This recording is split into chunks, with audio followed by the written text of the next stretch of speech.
আজকে আমি সিদ্ধ ডিম দিয়ে ভুজিয়া তৈরি করব। সিদ্ধ ডিম দিয়ে ভুজিয়াটা আজকে আমি কিভাবে তৈরি করব, তোমরা প্রথম থেকে শেষ পর্যন্ত পুরো ভিডিওটা তোমরা দেখতে থাকো। আজকে আমি সিদ্ধ ডিমের ভুজিয়াটা কিভাবে তৈরি করব। তার জন্য দেখো, এখানে আমি 3টে ডিম আগে সিদ্ধ করতে বসিয়ে দিয়েছি। এবার আমি 3টে ডিম সিদ্ধ করে নেব। তার জন্য এখানে আমি একটুখানি লবণ দিয়ে দেবো। লবণ দিয়ে সিদ্ধ করলে ডিমটা কিন্তু তাড়াতাড়ি সিদ্ধটা হয়ে যায়। লবণ দিয়ে এইবার আমি ঢাকা দিয়ে দেবো, কিছু সময় ঢাকা দিয়ে ডিমটাকে সিদ্ধ করে নেব। ডিমগুলোকে আমি সিদ্ধ করে নামিয়ে নিয়েছিলাম। নামিয়ে নিয়ে একটু ঠান্ডা করে নিয়েছি। ঠান্ডা করে তারপর দেখো আমি 3টে ডিমই একই রকম করে ছাড়িয়ে নেব। লবণ দিয়েছিলাম বলে দেখো কত সহজে ছাড়ানো হয়ে যাচ্ছে, আর কত তাড়াতাড়ি উঠে যাচ্ছে খোলাগুলোকে। লবণ দিয়ে আর যদি তেল দেওয়া যায়, তেল দিয়ে যদি সিদ্ধ করা যায়, ডিমগুলো খুব সুন্দরভাবে খোলাগুলো উঠে যায়। খোলাগুলো ছাড়াতে কোনো কষ্টই হয় না। দেখো কত সহজে আমার খোলাগুলোকে সব 3টে ডিমেরই ছাড়ানো হয়ে গেল। একটা থালার মধ্যে নিয়ে নিয়েছি, আর একটা আমি এখানে ছোট গেটার নিয়ে নিয়েছি। এই গেটারটা দিয়ে ডিমগুলোকে এইভাবে আমি গেটার দিয়ে গেট করে নেব। 3টে সিদ্ধ ডিমকে আমি গেটারের সাহায্যে গেট করে নিয়েছি। একই রকম করে দেখো 3টে সিদ্ধ ডিমে আমার গেট করা কমপ্লিট হয়ে গেছে। এবার আমি এই সিদ্ধ ডিমগুলোকে এক সাইডে রেখে দেবো। গেট করা ডিমগুলোকে দিকে গেটার দিয়ে গেট করে ডিমটাকে আমি এক সাইডে রেখে গ্যাসে একটা দেখো ফ্রাই প্যান বসিয়ে দিয়েছি। ফ্রাই প্যানটাকে দেখো গরম হয়ে গেছে। তেল দিয়ে দেবো। তেলটা আমি একটুখানি বেশি করেই দেবো, বেশি পরিমাণেই তেলটা দেবো। মাপ বুঝে তেলটাকে দিতে হবে। তেলটাকে একটু ভালোভাবে গরম করে নিতে হবে। তেলটা গরম করে নিয়ে এখানে আমি কটা রসুনকে কুচিয়ে নিয়েছি। কুচানো রসুন কটাকে আগে আমি দিয়ে দেবো।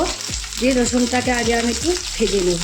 হালকা করে একটু রসুনটাকে আলাদা করে ভেজে নেব। রসুনটা ভাজা হয়ে গেলে এখানে আমি পেঁয়াজ কেটে রেখে দিয়েছি। পেঁয়াজটাকে এর মধ্যে এবার আমি দিয়ে দেবো। রসুনটা যেভাবে ভেজে নিয়েছি সেইভাবেই আমি পেঁয়াজটাকে একটু রসুনের সাথে দিয়ে একসাথে করে ভেজে নেব। তেলটা কেন বেশি দিয়েছি দেখো, একটু ভাজলে পেঁয়াজগুলো যে দিয়েছি মনে হচ্ছে দেখো তেলই নেই, কিন্তু তেল আছে। পেঁয়াজটা যে ভাজা হয়ে যাবে দেখবে, তখন কিন্তু তেলটা বেরিয়ে আসবে। এবার এর মধ্যে আমি একটু কাঁচা লঙ্কা কুচি দিয়ে দেবো। অল্প করেই দেবো কাঁচা লঙ্কা কুচিটা।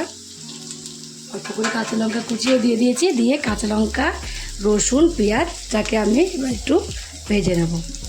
একসাথে ভাজলে দেখবে রসুনটা কিন্তু ভাজাটা ভালো হয় না। তার জন্য রসুনটা আগে আমি একটুখানি ভেজে নিয়ে তারপরে তোমার পেঁয়াজটাকে দিয়েছি। পেঁয়াজটা ভাজা হয়ে গেলে একটুখানি তারপর দিয়ে দেবো। দেখো এখানে আমি টমেটো কুচি করে নিয়েছি। টমেটো কুচিটাকে এর মধ্যে দিয়ে দিয়েছি। দিয়ে এবার একটু টমেটোটাকেও আমি এর সাথে একটুখানি ভাজা ভাজা করে নেব। ভাজা ভাজা করে আগের থেকে দিলেই এর সাথে একদম পুরো মিশে যাবে। তার জন্য আগের থেকে দিয়ে দিয়েছি। দেখো পেঁয়াজগুলো কিন্তু সেরকম ভাজা হয়নি, তার আগেই আমি এগুলোকে সব দিয়ে দিয়েছি। টমেটোটাকে দিয়ে একটুখানি ভেজে নিয়েছি। ভেজে নিয়ে এবার আমি এর মধ্যে কিছু মশলা দেবো। কিছু মশলা মানে কী দেবো দেখো, এর মধ্যে দেবো আমি প্রথমে একটু হলুদের গুঁড়ো, আর দেবো এখানে আমি জিরের গুঁড়ো। যতটা আমি হলুদের গুঁড়ো দিয়েছি এখানে আমি ঠিক ততটাই আমি জিরের গুঁড়ো দিয়ে দেবো। আর দিয়ে দেবো একটুখানি চাট মশলা। তোমরা চাট মশলার বদলে তোমরা যদি ম্যাগির মশলা পাও তো ম্যাগি মশলা তোমরা এর মধ্যে দিয়ে দিতে পারো। আর দেবো লঙ্কার গুঁড়ো অল্প করে একটুখানি, ধনের গুঁড়ো দেবো অল্প একটুখানি, আদা বাটা দিয়ে দিয়েছি এর মধ্যে আমি। দিয়ে এবার সব মশলাগুলোকে দেখো এর সাথে মিশিয়ে আমি এগুলো ভেজে নেব। মশলাগুলোকে লঙ্কার গুঁড়ো দেবো সামান্য, অল্প একটুখানি লঙ্কার গুঁড়ো দিয়ে দেবো কালারের জন্য, কালারটা ভালো আসবে। তার জন্য একটুখানি লঙ্কার গুঁড়ো আমি দিয়ে দিয়েছি। ঝালটা একদমই অপশনাল, তোমরা যে যেরকম ঝাল খাবে সেরকমই ঝালটা এর মধ্যে কিন্তু দিয়ে দেবে। আর পেঁয়াজগুলো কিন্তু এমন করে ভাজতে হবে যেন পেঁয়াজগুলো পুড়ে না যায়। পেঁয়াজগুলো তোমরা দেখলেই বুঝতে পারছো যে কেমন ভাজা হয়েছে। পেঁয়াজগুলো কিন্তু পুড়ে যায়নি, সেইভাবেই কিন্তু পেঁয়াজগুলোকে আমি ভেজে নিয়েছি। সমস্ত মশলা দিয়ে ভেজে নিয়েছি। এইবার দেখো এখানে আমি 2 পিস চিকেন নিয়েছিলাম, একদম ছোট ছোট কিমার মতন কুচি কুচি করে নিয়েছি। 2 পিস কিমাকে আমি এর মধ্যে দিয়ে দেবো। 2 পিস চিকেনকে আমি দিয়ে দেবো। যেরকম চিকেন কিমা করে ঠিক সেরকমই ছোটো ছোটো টুকরো করে নিয়েছিলাম চিকেনটাকে। তোমরা যদি মনে করো একটু বেশি করে দেবো সেটাও দিতে পারো। এবার আমি এর মধ্যে একটু সামান্য জল দেবো। জল দিয়ে এবার মশলার সাথে চিকেনটাকে আমি ভালোভাবে কষিয়ে নেবো। তবে এর সাথে কষিয়ে নিতে হবে। এটা যা টেস্টিং হবে তোমরা না খেলে বুঝতে পারবে না বাড়িতে এটা যে কী টেস্টিং হবে। যেহেতু এর মধ্যে একটুখানি একদম চিকেন কিমা করে একটু দিয়ে দিয়েছি। দেখো একদম ছোট্ট ছোট্ট টুকরো করে কিন্তু দিয়েছি, পুরো যেরকম তোমার হলো চাউমিনের টুকরো টুকরো করে দেয় সেরকম দিয়েছি।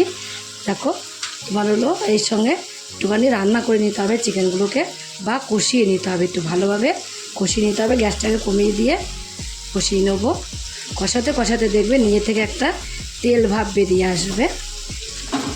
আর টেস্ট বাড়ানোর জন্য দিয়ে দেবো এর মধ্যে সামান্য অল্প একটুখানি আমি চিনিটা দিলে দেখবে আরও টেস্টেও আসবে, আবার কালারটাও কিন্তু খুব সুন্দরভাবে হয়ে আসবে। যখন কমপ্লিট হবে তখন কালারটা খুব সুন্দর হবে।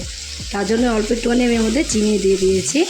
আমি তোমাদের একটু পরে দেখাচ্ছি। দেখো কালারটা কিন্তু এখন চেঞ্জ হয়ে গেছে। তোমরা দেখলে বুঝতে পারছো আগে কীরকম কালারটা ছিল, এখন কালারটা একদম অন্যরকম হয়ে গেছে। চিকেনগুলোকে দিয়ে এখন আমি কিন্তু ভালোভাবে কষিয়ে নিয়েছি। লবণ দিয়ে দেবো এর মধ্যে। তখন লবণ দিয়েছিলাম আগে, তোমাদের মনে দেখানো হয়নি, অল্প একটু দিয়েছিলাম।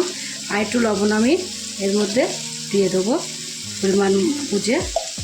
লবণটাকে দিয়ে এবার আমি মিশিয়ে নেব। দেখলাম মুখে দিয়ে একটু লবণটা কম হয়েছে, তার জন্য কিন্তু লবণ একটু দিয়ে দিলাম, চেক করে নিতে হবে। এবার আমি কষিয়ে নেওয়া কমপ্লিট হয়ে গেলে 3 থেকে যে আমি গেটার দিয়ে গেট করে রেখে দিয়েছিলাম, সেই গেটার দিয়ে গেট করা ডিমগুলোকে আমি এর মধ্যে এবার সবগুলোকেই দিয়ে দেবো। দিয়ে এভাবে একটু ছড়িয়ে দেবো। ছড়িয়ে দিয়ে এর সাথে ভালোভাবে মিশিয়ে নেব। তোমরা তো ডিমের ভুজিয়া খাওই, কিন্তু এইভাবে ডিমের ভুজিয়া কিন্তু এখনও কেউ খায়নি। এইভাবে ডিমের ভুজিয়া তোমরা একদিন শুধু করে খেয়ে দেখবে। আর আমি এটা ফার্স্ট টাইমই করলাম, আমার নিজের থেকে মাথা থেকে বুদ্ধি করেই কিন্তু আমি বানালাম এই ডিমের ভুজিয়াটা। আমি কারোর দেখিও নি, কোনো দিন শুনিও নি। আর হলো আমি ফার্স্ট টাইমে এই ভুজিয়াটা তৈরি করলাম, এই সিদ্ধ ডিমের ভুজিয়াটা এইভাবে। ঠিক তোমরা একদিন এইভাবে করে দেখবা খেয়ে, যদি সত্যি কথা বলি কি মিথ্যা কথা বলেছি আমি, কতটা ভালো লাগে। তোমরা এই দিয়ে রুটি, পরোটা, নান রুটি তোমরা সব কিছুই এর সাথে তোমরা খেতে পারো। আমার ভুজিয়া একদম রেডি হয়ে গেছে, কমপ্লিট হয়ে গেছে ভুজিয়া। দেখো তেলটা যেই ডিম দিয়ে গেটার দিয়ে গেট করে রেখে দিয়েছিলাম ডিমগুলোকে, আমি ওইটাকে দিয়েও আমি কিছু সময় রান্না করে নিয়েছি।